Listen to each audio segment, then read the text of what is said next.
সফলতার চাবিকাঠি কি? কৃতজ্ঞতা, চেষ্টা ও সরব আল্লাহর উপর ভরসা।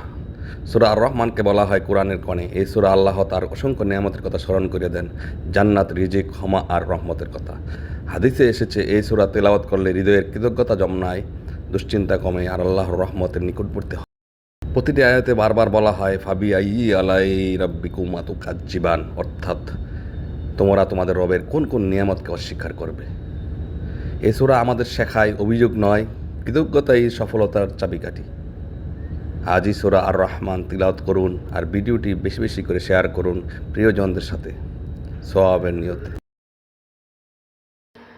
বিসমিল্লাহির রহমানির রহিম।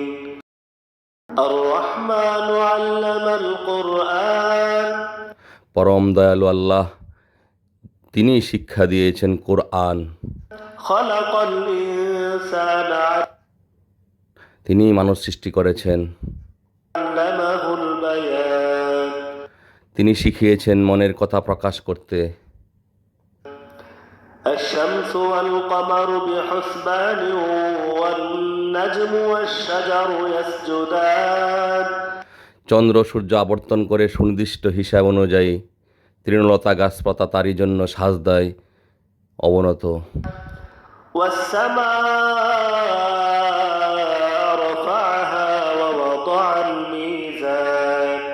তিনি আকাশকে করেছেন সমুন্নত আর স্থাপন করেছেন ন্যায়ের মানদণ্ড। ألا تطغوا في الميزان। যাতে তোমরা মানদণ্ডে সীমালঙ্ঘন না করো। وأقيموا الوزن بالقسط ولا تخسروا الميزان। সুবিচারের সঙ্গে ওজন প্রতিষ্ঠা করো আর ওজনে কম দিও না।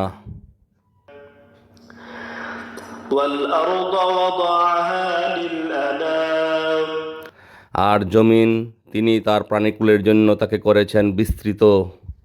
فيها فاكهة والنخل ذات الأكمام। এতে আছে নানা ফলমূল আর খেজুরের গাছ যার ফল আবরণে ঢাকা।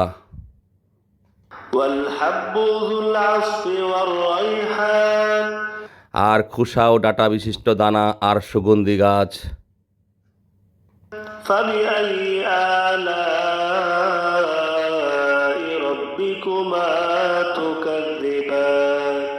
অতএব হে জিন ও মানুষ, তোমরা তোমাদের প্রতিপালকের কোন কোন নিয়ামতকে অস্বীকার করবে?